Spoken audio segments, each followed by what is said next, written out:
Martin Luther King Jr. delivered a speech to a massive group of civil rights marchers gathered around the Lincoln Memorial in Washington, D.C. The March on Washington for Jobs and Freedom brought together the nation's most prominent civil rights leaders, along with tens of thousands of marchers, to press the United States government for equality. The culmination of this event was the most influential and most memorable speech of Dr. King's career. Popularly known as the I Have a Dream speech, the words of Martin Luther King Jr. influenced the federal government to take more direct actions to more fully realize racial equality. Here's a clip of Dr. King delivering his speech. So even though we face the difficulties of today and tomorrow, I still have a dream. It is a dream deeply rooted in the American dream. I have a dream that one day this nation will rise up and live out the true meaning of its creed. We hold these truths to be self-evident, that all men are created equal.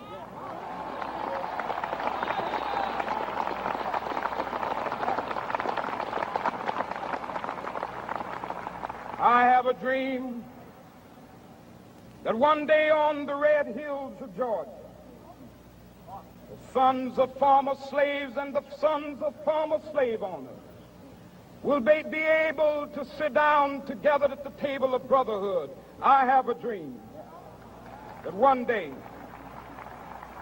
even the state of Mississippi, a state sweltering with the heat of injustice, sweltering with the heat of oppression, will be transformed into an oasis of freedom and justice. I have a dream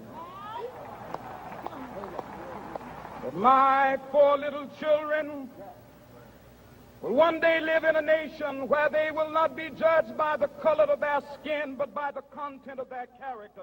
I have a dream today.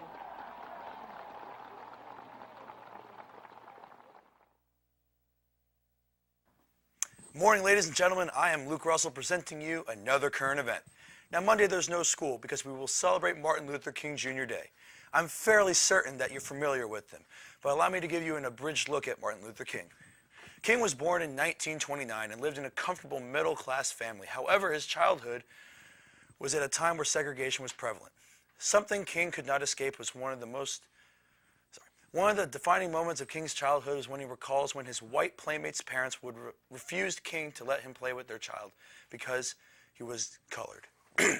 Fast forward 9 years to the age of 15. During the summer, King spent out on a tobacco farm, where he was surprised to see colors and whites mixed together rather than separated. In college, King would abandon his law and medical studies to pursue the ministry, as his dad urged him to. Once moving to Montgomery, Alabama, King became one of the most involved with the civil rights movement. In 1957, he established the Southern Christian Leadership Conference. In May of '63, King would write the letter from a Birmingham jail, and in August of that same year, delivered his I Have a Dream speech. 1964, he received the Nobel Peace Prize. '68, Dr. King was assassinated in Memphis. Following his death, campaigns would begin to have a federal holiday in his honor. In 1983, President Ronald Reagan would sign it into office. Despite King's trials, tribulations, flaws, and limited control over the movements, he was a leader, ready and willing to fight for what he believed in. I'm Luke Russell. See you next time, Wootton.